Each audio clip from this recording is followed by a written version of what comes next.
Evelyn Reid ini selain sebagai teoretikus, terus kemudian juga aktivis, penulis, dan beliau ini juga merupakan sekitar tahun 60-an 70-an lah ya. Juga merupakan anggota dari Socialist Workers Party di Amerika Serikat. Non sebagai penerjemah, apa pembahasan di bab tertentu yang paling menarik perhatian Non Linda? Dan dia berhasil mengaitkan kedua hal itu, bahwa ketika kita berbicara tentang pembebasan perempuan, kita juga harus berbicara tentang kelas.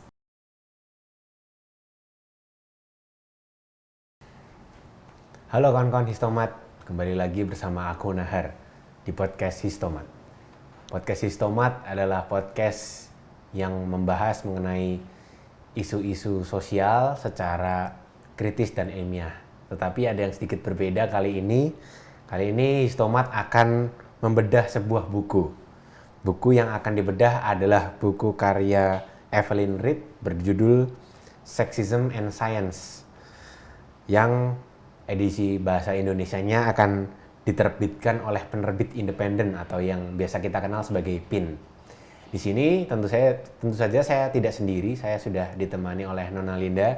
Selamat datang Nona Linda di podcast Histomat. Terima kasih Bung.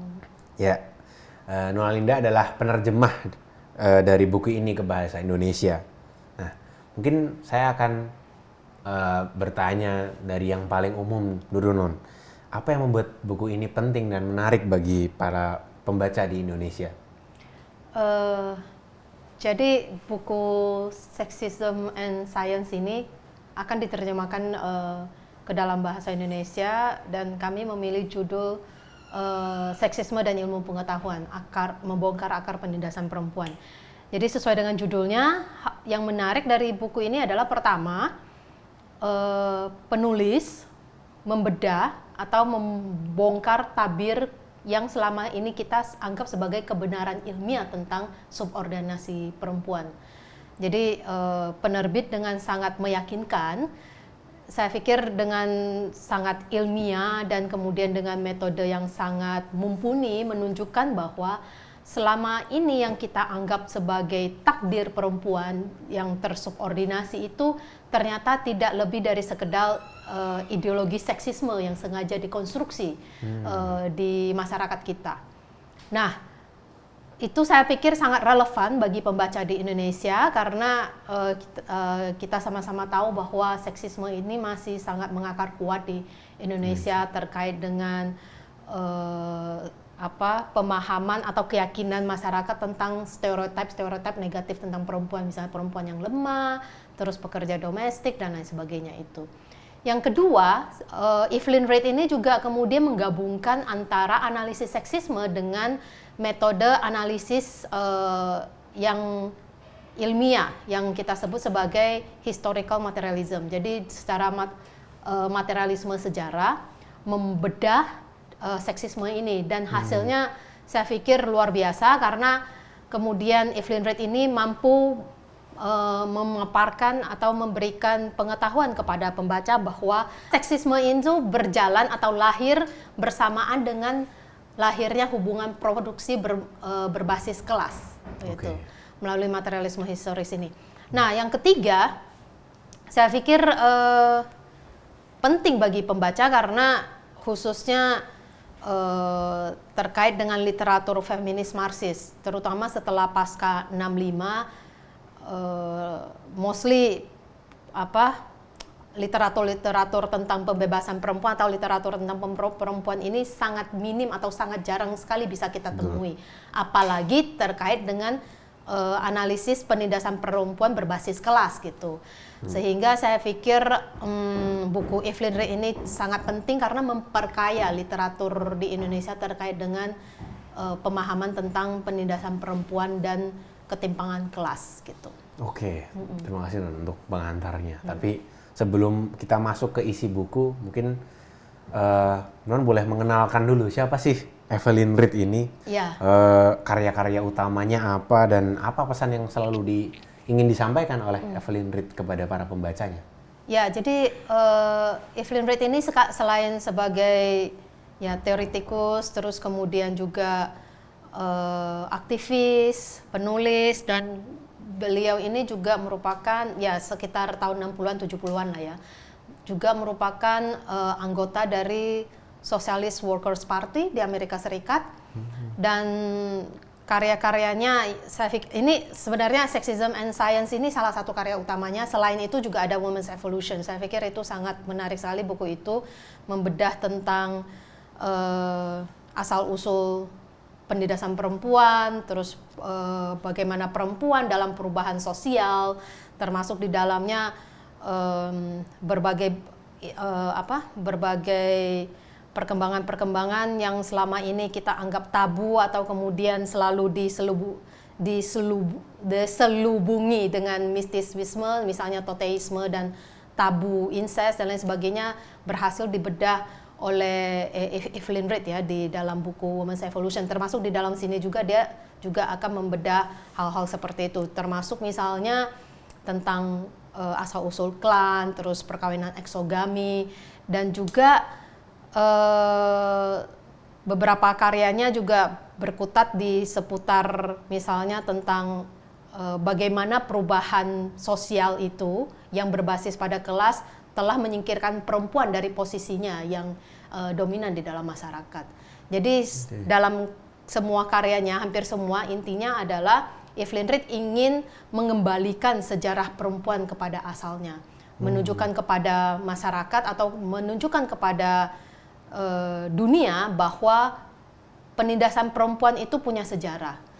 Oleh karena itu dia bukan takdir, dia bukan hukum alam, sehingga dia dapat dirubah. Gitu. Oke, terima kasih penjelasannya Non Linda. Jadi memang Evelyn Reed selalu konsisten ya dalam menyampaikan pesan itu.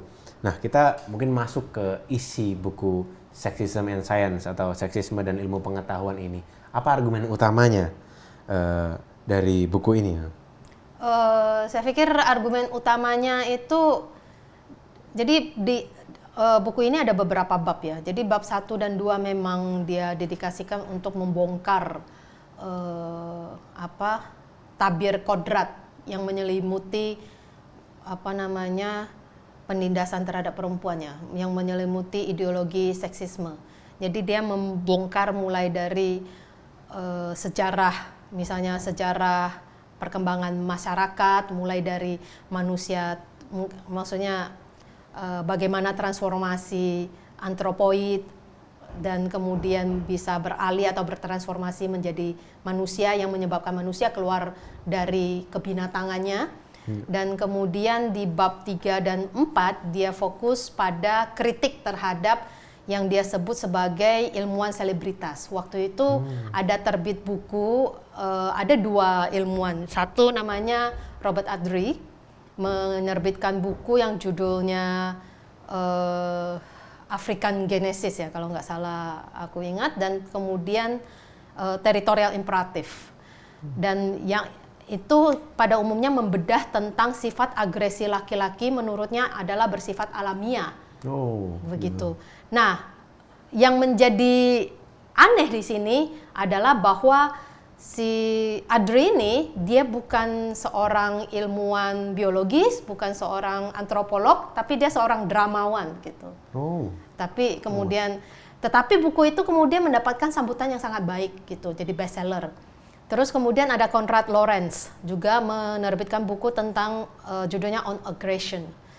Itu sebenarnya aslinya dalam bahasa Jerman, kemudian diterjemahkan ke dalam bahasa Inggris itu. Jadi itu juga sama, dan dia itu adalah ahli ilmu hewan gitu. Dan dia menganggap bahwa ya sama dengan manusia sama dengan hewan. Jadi masih belum bisa lepas secara naluriah dari sifat-sifat kehewanannya untuk berebut kekuasaan, terus kemudian agresi, yang kemudian mengikuti hukum alam dalam memperebutkan kekuasaan seperti di hukum alam gitu, yang berbasis pada hukum alam. Nah, waktu itu buku ini kemudian sangat dua buku itu ya sangat mendapatkan sambutan baik dan kemudian menjadi buku bestseller yang itu kemudian membuat kecemasan atau kekhawatiran di Evelyn Reed. Nah, sehingga di dalam buku Sexism and Science ini di bab 3 dan 4 khusus dia membahas tentang itu. Gitu ada membahas tentang. Nah, setelah itu di bab selanjutnya masing-masing Evelyn Reed membahas bahwa konstruksi patriarkis itu adalah bersifat historis bukan biologis. Di situ kemudian dia membahas bagaimana perkembangan ilmu pengetahuan secara antropologi untuk menunjukkan bahwa ya selama ini khususnya pasca Morgan dan Bachofen yang menjadi pelopor menurut dia antropologi. Setelah Bachofen sama Morgan dan Tyler itu ditinggalkan, kecenderungan antropologi, ilmu antropologi itu bergerak pada suatu pendekatan yang sangat fragmentatif dan deskriptif gitu. Sehingga mereka lebih menekankan pada etnografi lapangan, terus penjelasan konteks sosial budaya secara sangat kontekstual dan sangat spesifik dan secara fragmentatif begitu. Nah, selanjutnya dia juga menjelaskan di bab selanjutnya itu dia menjelaskan tentang bagaimana hubungan antara sains, terus kekuasaan dan negara. Dan termasuk di dalamnya kenapa kemudian ada kecenderungan para antropolog pasca para antropolog pelopor ini meninggalkan kenyataan tentang adanya masyarakat matriarkal dan adanya masyarakat tanpa kelas yang egaliter, itu sebenarnya bukan karena berdasarkan pada data empiris, tetapi lebih kepada karena adanya isu politis gitu, menutupi kenyataan-kenyataan politik. Dan selanjutnya ya penutup begitu. Jadi beberapa hal yang dibahas itu oleh Evelyn Reed. Penjelasan detail dari bab yang akan diterjemahkan oleh Non Linda. Sudah selesai. Oh, sudah diterjemahkan. Oke. Non sebagai penerjemah, apa pembahasan di bab tertentu yang paling menarik perhatian Non Linda? Saya pikir semuanya menarik ya, karena semuanya berkesinambungan gitu. Tetapi dalam proses terjemahannya sebenarnya di setiap bab itu selalu membuat saya takjub gitu dengan detail dan kemudian dengan bukti-bukti ilmiah, perdebatan-perdebatan bagaimana Evelyn Reed ini mengcounter para ilmuwan-ilmuwan yang seksis ini atau ilmuwan-ilmuwan mainstream ini dengan menunjukkan fakta-fakta ilmiah yang sangat materialisme historis ini. Jadi menurut saya semuanya menarik, tetapi khususnya yang bab sebelum bab penutup yang terkait dengan sains, kekuasaan dan seksisme. Mengapa menarik bagi saya? Karena dia tidak hanya membedah atau mencoba mengembalikan sejarah perempuan, yaitu bahwa ternyata penindasan perempuan itu bukan takdir alamiah, bahwa perempuan pernah mempunyai posisi yang sangat dominan di dalam masyarakat, tetapi juga menunjukkan bahwa penindasan perempuan itu erat sekali kaitannya dengan masyarakat kelas gitu yang ada. Karena selama ini kita selalu menganggap bahwa sudah sewajarnya seorang ibu ada di dalam rumah, sudah sewajarnya perempuan dipimpin oleh seorang laki-laki, sudah sewajarnya bahwa hierarki sosial itu ada di dalam masyarakat. Sudah sangat kita memandang bahwa ada bos, ada bawahan dan lain sebagainya, ada buruh, ada majikan, itu adalah sesuatu yang sebagaimana mestinya. Dan Evelyn Reed ini menunjukkan bahwa tidak seperti itu gitu. Dan dia berhasil mengaitkan kedua hal itu, bahwa ketika kita berbicara tentang pembebasan perempuan, kita juga harus berbicara tentang kelas. Gitu. Oke, jadi memang itu ya yang paling menarik menurut Linda. Lalu setelah menyelesaikan penerjemahan dari buku ini, menurut Linda apa implikasi argumen Reed terhadap cara pandang kita dalam melihat hubungan antara ilmu pengetahuan dan juga seksisme atau bahkan terhadap perempuan secara umum? Saya pikir implikasinya adalah Reed berhasil menunjukkan kepada kita bahwa ilmu pengetahuan itu ternyata tidak netral gitu. Segala sesuatu yang selama ini kita anggap sebagai kebenaran ilmiah itu tergantung dari siapa yang menerjemahkannya, siapa menginterpretasikannya, untuk siapa dan dalam konteks apa gitu.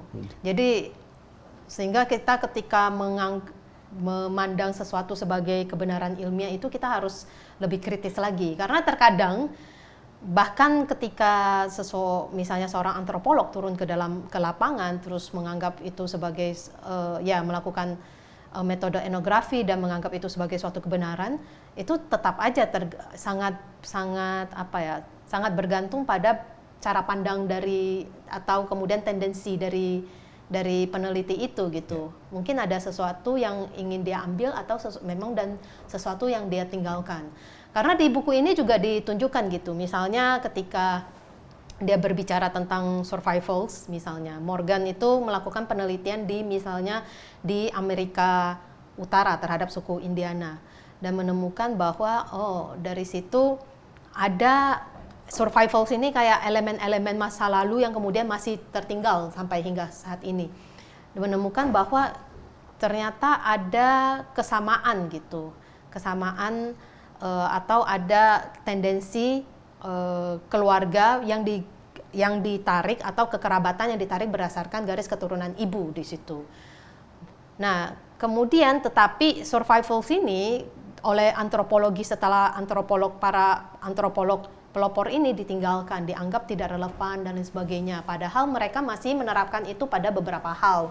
Misalnya dalam meneliti bagaimana mobil modern itu ternyata dari kereta kuda atau kereta yang ditarik oleh, nah itu masih digunakan. Tetapi untuk meneliti tentang transformasi sejarah umat manusia itu ditinggalkan misalnya.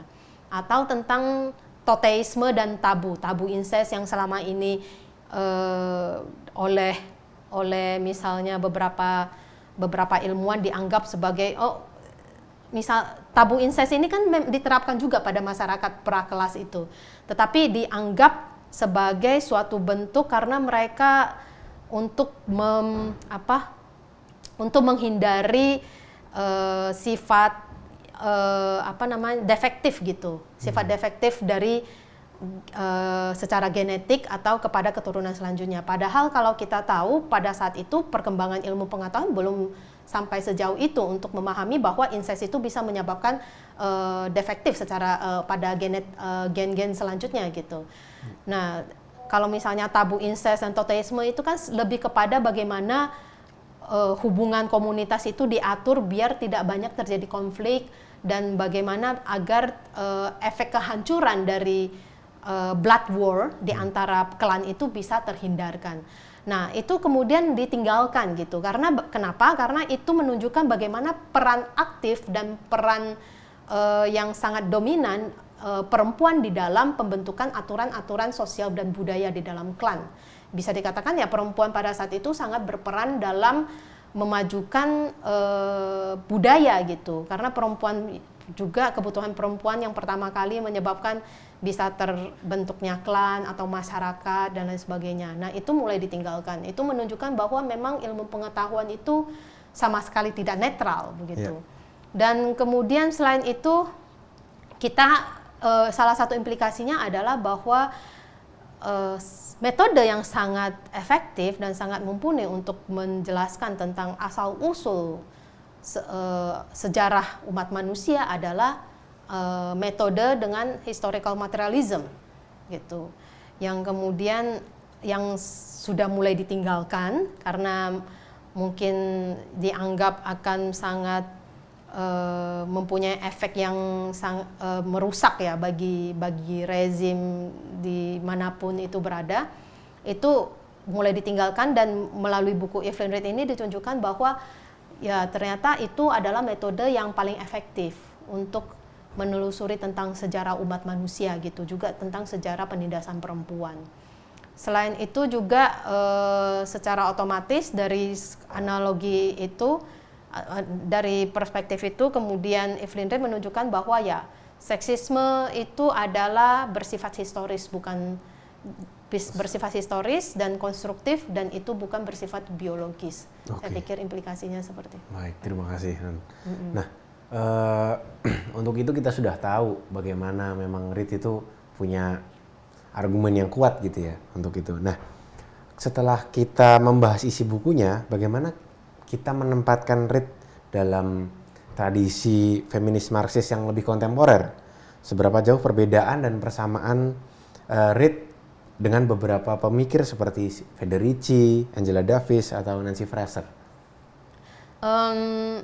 Saya pikir mereka saling melengkapi ya. Jadi kayak misalnya Federici ini, kalau Reed ini kan lebih menganalisa secara epistemologi dan antropologis ya, dan terhadap sejarah manusia prakelas gitu.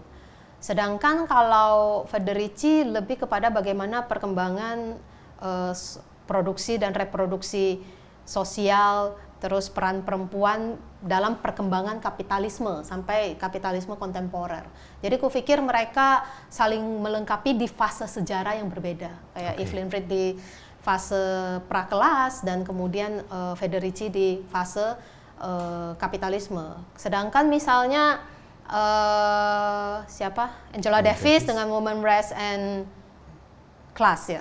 Ya, itu Women, Race and Class juga misalnya saya pikir melengkapi. Jadi expand the theory yang dikembangkan oleh Evelyn Reed ini gitu. Karena Evelyn Reed ini kan tidak membahas tentang rasialisme dan lain sebagainya. Dan itu dibahas oleh Angela Davis, dan Angela Davis juga memang lebih fokus juga pada kapitalisme. Jadi saya pikir itu juga saling melengkapi. Dan juga dengan Fraser saya pikir lebih fokus pada kayak sejarah neoliberalisme dan lain sebagainya, dan sangat teoritis menurut saya Fraser ini ya. Sedangkan kalau Evelyn Reed ya kembali lagi dia membahas prakelas, bukan tidak membahas tentang sejarah neoliberalisme dan sebagainya, sehingga ya saya pikir antara Reed dan kemudian yang feminis Marxis yang kontemporer itu bisa saling melengkapi. Justru misalnya penulis seperti Evelyn Reed, terus Engels, itu justru bisa menjadi fondasi bagi kita untuk memberikan landasan yang lebih mumpuni dan memadai untuk melihat tentang penindasan perempuan saat ini di sistem kapitalisme ini gitu. Nah, persis pertanyaan saya yang terakhir ini, Non Linda. Jadi bagaimana buku ini yang dikarang oleh Reed ini relevan untuk memahami penindasan yang terjadi atau persoalan yang dihadapi oleh perempuan di Indonesia? Ya, saya pikir sangat relevan ya. Jadi di Indonesia saat ini, pertama angka kekerasan seksual terhadap perempuan masih sangat tinggi. Terus kekerasan di dalam rumah tangga juga, dan kemudian juga yang masih ya kebanyakan kan penjelasan terhadap isu perempuan masih berbasis pada moralitas dan kemudian berbasis pada pendekatan yang religius dan lain sebagainya. Saya pikir Evelyn Reed ini menjadi sangat relevan karena memberikan data empiris dengan metode yang sangat ilmiah untuk menjelaskan bahwa ya penindasan perempuan itu tidak cukup dijelaskan secara dari sisi biologis gitu. Bahwa penindasan perempuan dianggap sebagai takdir alamiah itu sebenarnya sudah sangat usang gitu. Karena ada di suatu masyarakat ketika ternyata penyingkiran perempuan itu tidak terjadi gitu, ketika perempuan masih dominan dan kemudian ketika masyarakat masih hidup secara sangat egaliter begitu.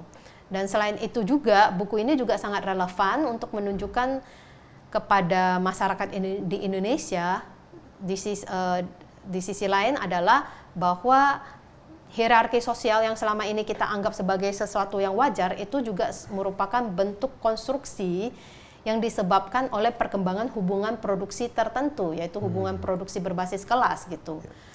Dan yang ketiga adalah Evelyn Reed sangat relevan bagi masyarakat Indonesia karena selama ini ya mungkin ada masyarakat atau ada organisasi yang kemudian berfokus pada hanya pada kelas gitu.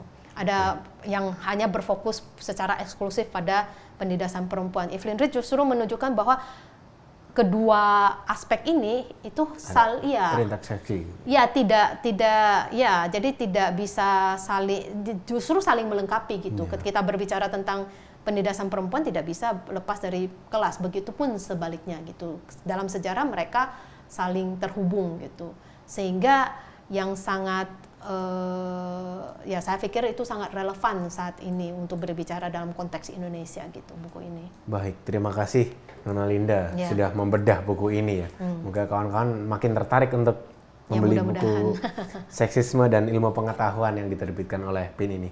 Terima kasih Nona Linda sudah datang ke podcast Histomat. Kita mungkin bisa kembali ngobrol lagi di episode selanjutnya. Terima kasih kawan-kawan Histomat. Jangan lupa untuk ikuti terus update di Histomat di sosial media kita. Kita ada di Twitter atau X, ada di Instagram, ada di TikTok, dan tentu saja di YouTube. Kita jumpa lagi di episode selanjutnya.